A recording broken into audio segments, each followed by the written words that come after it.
අන්‍යෝන් හසේයෝ යොරබුන් අද අපි කතා කරන්න යන්නේ කොරියානු භාෂාව හැසිරවීමට අවශ්‍ය වන මූලික අඩිතාලම ගැන. කොරියානු භාෂාව හංගුක් මල්. කොරියානු භාෂාවට හංගුගෝ කියලත් අපිට කියන්න පුළුවන්. හංගල්. හංගල් කියන්නේ කොරියානු භාෂාවෙන් කොරියන් හෝඩියට. මේ කොරියානු හෝඩිය අක්ෂර 40කින් සමන්විත වෙනවා. ඒවා ස්වරාක්ෂර 21ක් විදියටත් ව්‍යංජන අක්ෂර 19ක් ලෙසත් වර්ග වෙනවා. ස්වරාක්ෂර 21 නැවත මූලික ස්වර 10ක් විදියටත් සංයුක්ත ස්වර 11ක් විදියටත් ව්‍යංජන අක්ෂර 19 සුද්ධ ව්‍යංජන 14ක් විදියටත් චිත්ත ව්‍යංජන 5ක් ලෙසත් වර්ග වෙනවා. අද අපි කතා කරන්න යන්නේ ස්වරාක්ෂර 21කින් මූලික ස්වර අක්ෂර 10 පිළිබඳ. ඒ කියන්නේ මෙන්න මේ මූලික ස්වර අක්ෂර 10 ගැන තමයි අපි අද කතා කරන්න යන්නේ.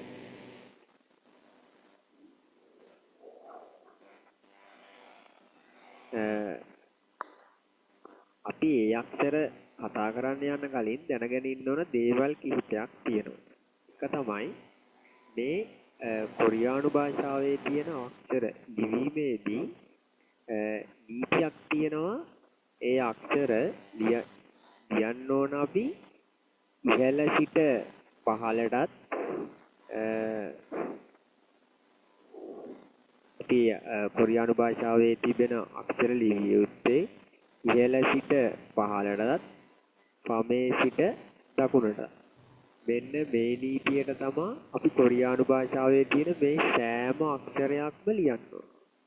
ඒක කියන්නේ ඒක තමයි අපි දැනගන්න ඕන පළවෙනි කාරණාව. දෙවෙනි කාරණාව තමයි ස්වරයක් කියන්නේ ව්‍යංජන අක්ෂරයක් ශබ්ද කිරීමට උපකාරී වන අක්ෂර.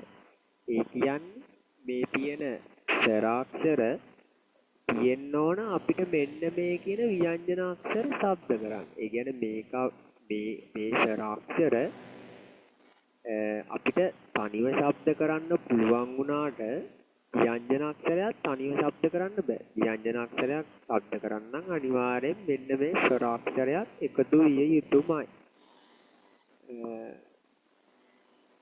ඒ වගේම තමයි අපි දැනගන්න ඕන ව්‍යංජන අක්ෂර කියන්නේ ස්වරයක් ආධාරයෙන් උච්චාරණය වන අක්ෂර.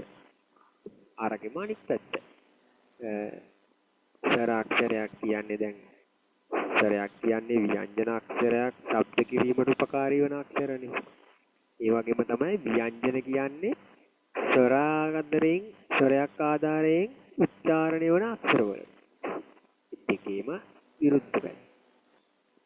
දැන් ඒ කාරණා කීප දැනගත්තා. අපි යමු මෙන්න මේ ස්වරාක්ෂර 10 ලේසියෙන්ම මතක තියාගන්න පුළුවන් ක්‍රම කිහිපයක් තියෙනවා. මම ඒ ක්‍රම කිහිපය කියා දෙනවා සරල ආකාරයට.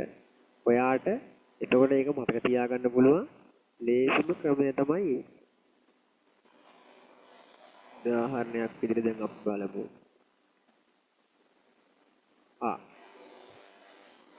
අක්ෂරය. මේ අක්ෂරය ලියලා තියෙන්නේ අර කොරියානු භාෂාවේ මම කියපු ඉහළ සිට පහළට කියන නීතිය. කියන්නේ ඉහළ සිට පහළට කියන නීතිය අනුගමනය කරලා තමයි මේ අක්ෂරය නිර්මාණය කරලා තියෙන්නේ. ඒ වගේ දැන් අපි මතක තියාගන්න අක්ෂර 10ක් තියෙනවනේ. අපිට මේක ශබ්ද කරන්න පුළුවන්. මුලින් අපි මේක ශබ්ද කරලා අපි මේක ශබ්ද කරමු. යා ඕ යෝ ඕ යෝ උ යු ඊ. අපිට මේ අක්ෂර 10 යා ඕ යෝ ඕ යෝ උ යු ඊ කියලා ශබ්ද කරන්න පුළුවන්. දැන් අපි ඉගෙන ගන්න යන්නේ අර මම කියපු මේක මතක තියාගන්න පුළුවන් සරල ආකාර කිහිපය ගැන. දැන් අපිට මේක යා ඕ යෝ ඕ යෝ උ යු ඊ කියලා එක සැරේට මුලින්ම මේ භාෂාව මොකක්ද කියලා දැනගන්න ආපු කෙනෙක්ට මතක තියාගන්න බෑ.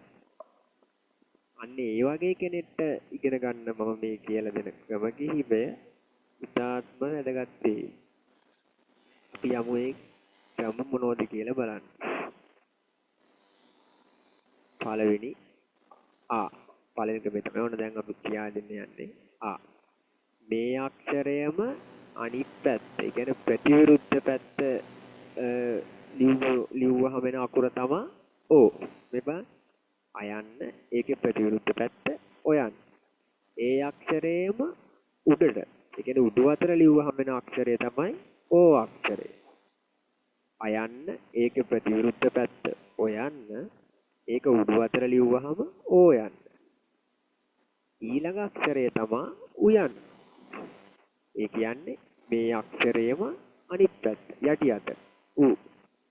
අයන්න දකුණු පැත්තට ලිව්වොත් අයන්න, වම් පසට ලිව්වොත් ඔයන්න. මේකේ විරුද්ධ පැත්ත. ඒක උඩ අතර ලිව්වහම ඕ යන්න. ඒක යටි අතර ලිව්වහම උයන්න.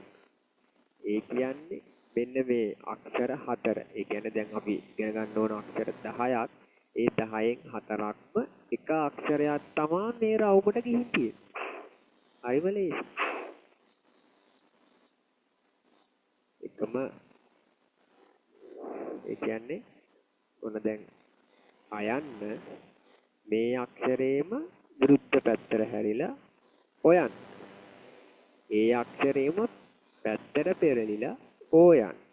ඒක අනිත් පැත්තට පෙරළුනහම උයන්. ඒ කියන්නේ එකම අක්ෂරේ වටයක් රවුමක් ගිහිල්ලා තියෙනවා. අන්න එතකොට අපිට තේරුම් ගන්න පුළුවන් මෙන්න මේ ආ කියන අක්ෂරය මෙහෙම රවුමක් ගිහින් ආවට පස්සේ වට හතරක් කරගුණාම අකුරු හතරක් ඒකෙන් සම්පූර්ණයෙන් මතක තියාගන්න පුළුවන්. දැන් කාට හරි මතක නැත්නම් ඕ කියන්නේ මොකද්ද කියලා එයාට තියෙන්නේ අයන්න මොකද්ද කියලා මතක තියෙනවනේ. මුල්ම අකුර අයන්න.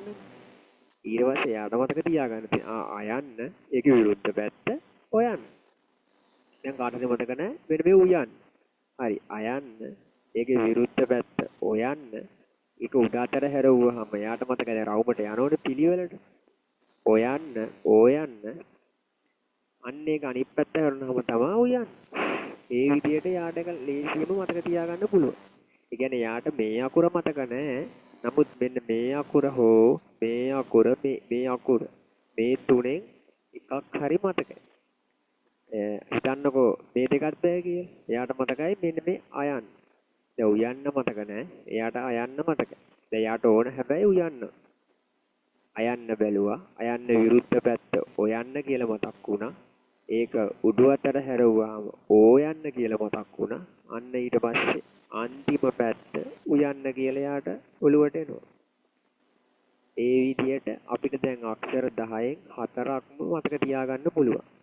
අයන්න, ඔයන්න, ඕයන්න, උයන්න. අපි යමු ඊළඟ අක්ෂර ටික මතක තියාගන්න පුළුවන් විදිය බලන්න. අපිට අක්ෂර 10න් අක්ෂර හතරක්ම ලේසියෙන්ම දැන් මතක තියාගන්න පුළුවන්.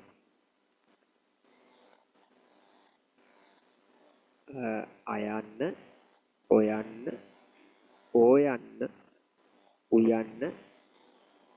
මේ අක්ෂර හතරම අපිට දැන් ලේසියෙන්ම මතක තියාගන්න පුළුවන්. අපි යනවා ඊළඟ අක්ෂරයට. ඊළඟ අක්ෂරය තමයි මෙන්න මේ යයන්. ඊළඟ අක්ෂරේ යයන්. යා අනිත් අක්ෂරේ තමයි යයන්. දැන් මම මේ කරගෙන යනකොටම ඔයාලටම තේරෙන්නේ නැති මම මේ ඊළඟට කරන්න යන්නේ මොකක්ද කියලා. ඒ යයන්. මේ තියෙන්නේ යයන්. දැන් මම මේක කියා දෙන්න හදනකොටම සමහර අයට තේරෙලා ඇති මම මේ කියන්නේ මොකක්ද කියලා.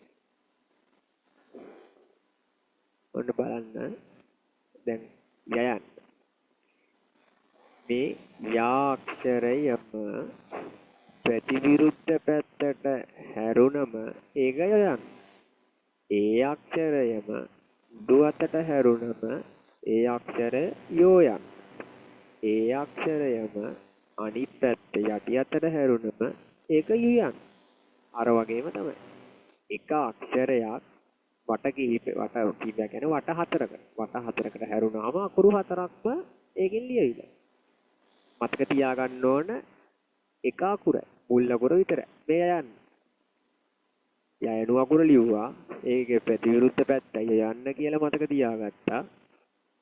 ඒක උඩු අතර ලිව්වහම යෝ යන්න කියලා මතක තියාගත්තා.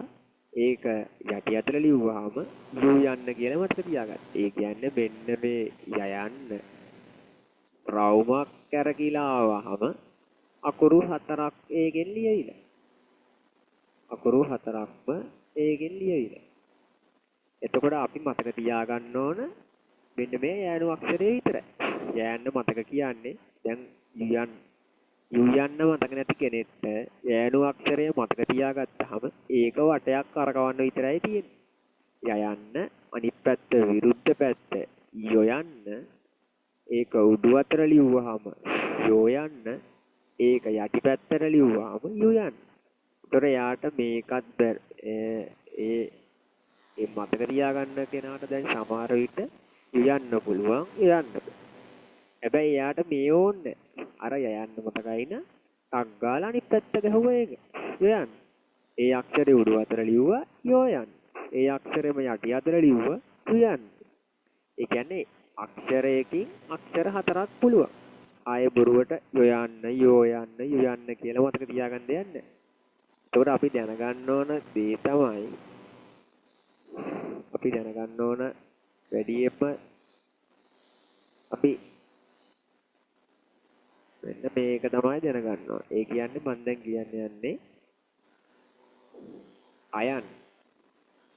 යන්නේ අයන්න වට හතරකින් අක්ෂර හතරක් පුළුවන්. ඒ වගේම තමයි යයණු අකුරෙන් වට හතරක් ගියාම අක්ෂර හතරක් පුළුවන්. ඒ කියන්නේ නිකම්ම මෙන්න මේ අක්ෂර 10න් 8ක්ම දැන් ඔයාට පුළුවන්. තව දෙකයි තියෙන්නේ.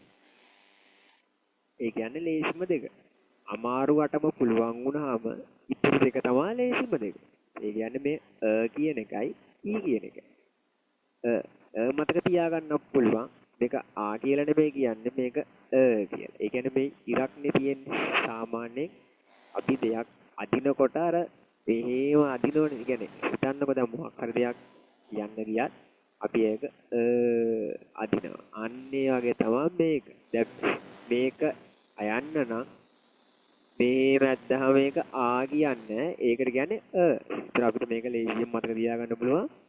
මේ අක්ෂරේ අර ඉරි කැලක් වගේ ඇදලා තියෙන හින්දා ඒක අර අදිනවා. ආ නෙවෙයි අර කියලා අදිනවා. ඊට පස්සේ ඊ තනීරකින් තියනවා කියන්නේ ඒක අනිවාර්යෙන් ඊ.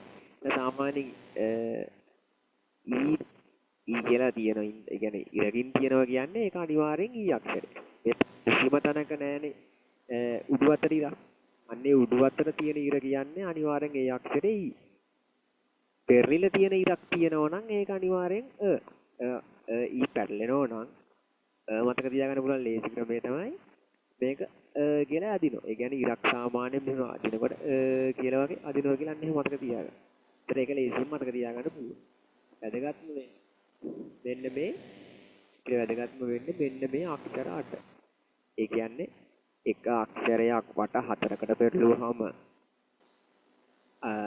එතනින් අක්ෂර 4යි. මෙන්න මේ යයණු අක්ෂරය වට හතරකට පෙරළුවාම එතනින් අක්ෂර 4යි. ඔක්කොම 8යි. ඒ කියන්නේ මතක තියාගන්න ඕන මෙන්න මේ අයන්නයි මෙන්න මේ යයන්න. යයන්න මතක කෙනාට අකුරු 4ක් පුළුවන්. යයන්නත් මතක කෙනාට අකුරු 4ක් පුළුවන්. ඒ කියන්නේ අයන්න අනිත් පැත්ත ගවුවාම ඔයන්න උඩු අතර ලිව්වහම ඔයන්න උඩු අතර ලිව්වහම උයන්න. යයන්න විරුද්ධ දිශාව යොයන්න. ඒක උඩු අතර ලිව්වා යොයන්න. ඒක යටි අතර ලිව්වා උයන්න. යයන්නේ එකම අක්ෂරයේ තියෙන හින්දා මතක තියා ගැනීම ගොඩක්ම ලේසි. ඒ කියන්නේ යයන්නට පිළිපාපිලි ඇවිල්ලා වෙනස් වෙලා විතරයි. හැබැයි මේ අයන්න අනිත් පැත්ත හැරුණාම අයන්න වෙන්නේ. ඒක ඔයන්න. අන්න එතනින් පොඩ්ඩක් වෙනස් වෙනවා. ඒ කියන්නේ අයනු අකුර අනිත් පැත්ත හැරුණාම අයන්න වෙන්නේ. ඒක ඔයන්න වෙන්නේ. ඒක උඩු අතර හැරුණාම ඕයන්න. යටි අතර හැරුණාම උයන්න. ඒක විතරයි මතක තියාගන්න තියෙන්නේ. හැබැයි ඔයාට අකුර වටයක් පෙරළුනහම මෙන්න මේ අකුරු හතර එනවා කියලා ඔළුවට එනවා. අපි ආයේ සරලව කෙටියෙන් තියාගෙන යමු ඒක.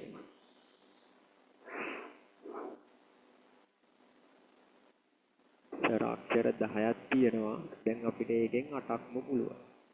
8යි මේ ලේසි දෙකත් එක්ක ඒ ලේසිම දෙක ඊ අරහර තියෙන ඉරයි උඩු අතර තියෙන ඉරයි. අපි දැන් ආයේ පොඩ්ඩක් බලමු ඒක. ආක්ෂරය මෙන්න මේ ආක්ෂරය වට හතරකට බෙදළුනහම අක්ෂර O අනිත් අක්ෂරය O අනිත් අක්ෂරය U. ඊට පස්සේ යාක්ෂරය වට හතරකට බෙදළුනහම යයන්න ලෙසත් යෝ අක්ෂරය ලෙසත් යෝ අක්ෂරය ලෙසත් යෝ අක්ෂරය ලෙසත් ශබ්ද කරන්න පුළුවන්. එතකොට අපිට අක්ෂර 10ෙන්ම අක්ෂර 8ක් ඒ විදිහට ලේසියෙන් මතක තියාගන්න පුළුවන්. ඊට පස්සේ අපිට හරහට තියෙන ඉර අක්ෂරය ලෙසත් කෙලින් පහළට තියෙන ඉර ඊ අක්ෂරය ලෙසත් මතක තියාගන්න පුළුවන්. අද අපි ඉගෙන ගත්ත මූලික ස්වර 10 කියන්නේ මොකක්ද කියලා සරලව. අපි ඊළඟ වීඩියෝ එකෙන් කතා කරන්නේ මෙන්න මේ සංයුක්ත ස්වර 11 ගැන. අපි එහෙනම් ඊළඟ වීඩියෝ එකෙන් හමු වෙමු. ඉතින් එන්න සුබ දවසක්.